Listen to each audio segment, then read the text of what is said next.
امام بخاری رحمۃ اللہ علیہ نے یہ اقوال پیش کیے ہیں، تو ان کو اس چیز پہ غور کرنا چاہیے کہ تابعین ہوں، تبع تابعین ہوں، ہمارے اسلاف ہوں، وہ شخصیات ایسی نہیں ہیں کہ ان کی باتوں کو ایسے نظر انداز کر دیا جائے جیسے کہ کوئی حقیقت ہی نہیں ہے، کوئی حیثیت ہی نہیں ہے۔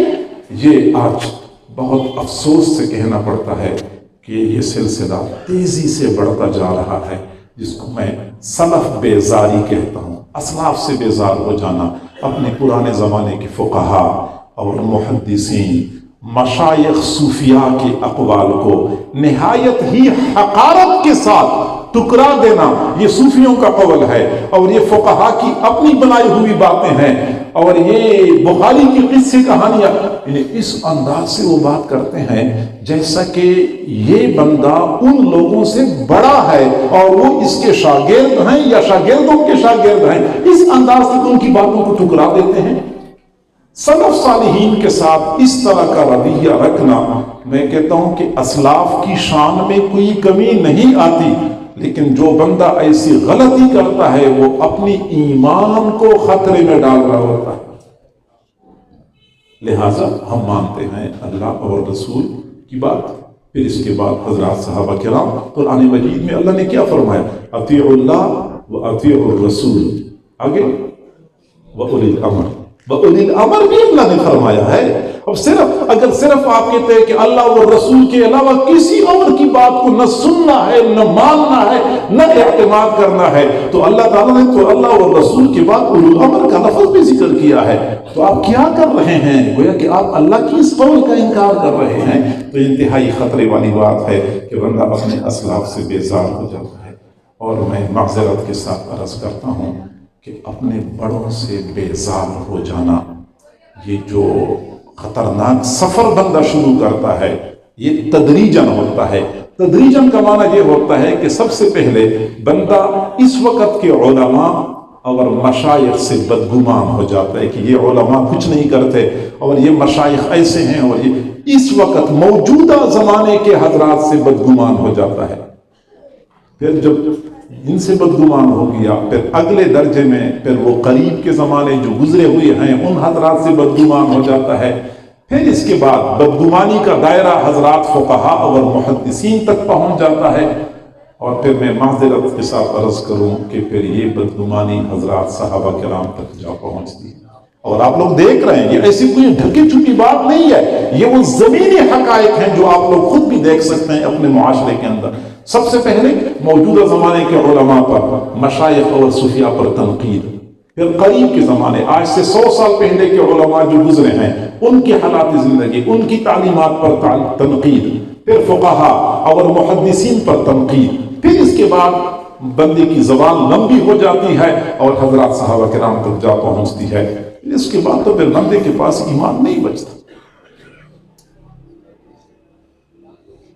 حضرت عبداللہ بن مسعود رضی اللہ عنہ نے فرمایا، من کان مستنن فلیستن بمن قد مات، جس بندے نے اگر کسی کی پیروی کرنی ہے تو پھر ان لوگوں کی پیروی کریں جو دنیا سے ایمان کی حالت میں چلے گئے ہیں، ان کی پیروی کرنی چاہیے۔ فإن الحي لا تؤمر عليه الفتنة، کیونکہ زندہ تو زندہ ہوتا ہے، ممکن ہے کہ یہ راستے سے بھٹک جائے، لیکن جو دنیا سے ایمان کی حالت میں چلے گئے ہیں ان کی پیروی کرنی چاہیے۔ اور میرے بھائیو، حضور صلی اللہ علیہ وسلم نے جو قیامت کی نشانیاں بتائی ہیں ان میں سے ایک بڑی نشانی یہ بھی ہے کہ بعد والے پہلے والوں پر لعن طعن کریں گے، ان کو برا بھلا کہیں گے، جبکہ ایک مومن کی شان کیا ہوتی ہے، اپنے سے پہلے والوں کے لیے دعائیں کرتے رہتے ہیں، ان کے لیے اپنی عقیدت اور محبت کے جذبات پیش کرتے رہتے ہیں۔ ربنا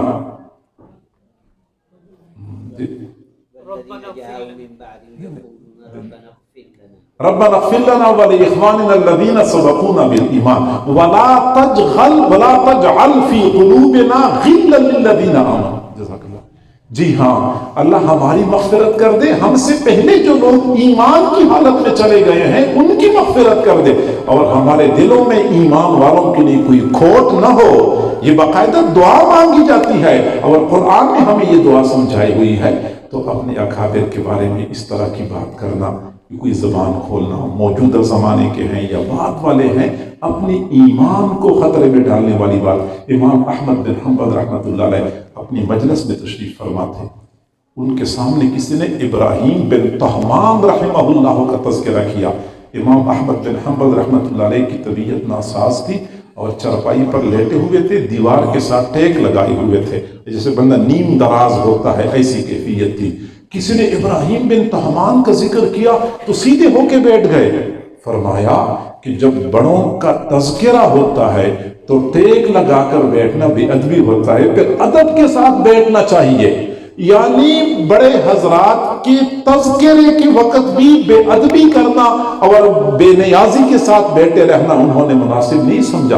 امام احمد بن حنبل رحمۃ اللہ علیہ فرماتے ہیں مجھے 40 سال اس طرح گزرے ہیں کہ ہر نماز کے بعد اگر میں اپنے والدین کے لیے دعا مانگتا ہوں تو امام شافعی رحمۃ اللہ علیہ کے لیے دعا مانگتا ہوں۔